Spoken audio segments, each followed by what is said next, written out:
nazını çəkdim.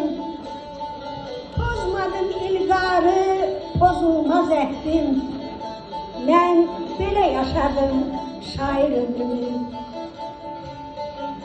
Bənövşə qoxudu haqdan gələn söz.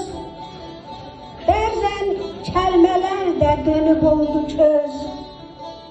Qələmin susanda dedi biraz döz. Mən belə yaşadım şair ömrümü.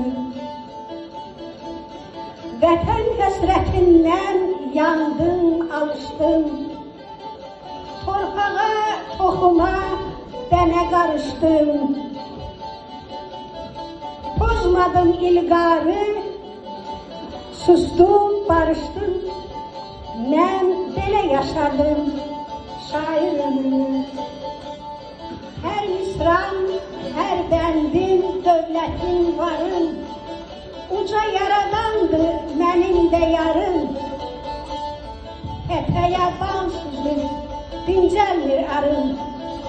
Mən belə yaşadım şair ömrümü. Sözün Fərhadı tək, qayalar çapdım.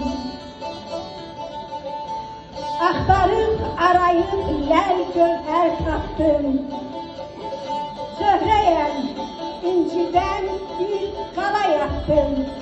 Mən belə yaşadım şair ömrümü. Mən belə yaşadım şair ömrümü.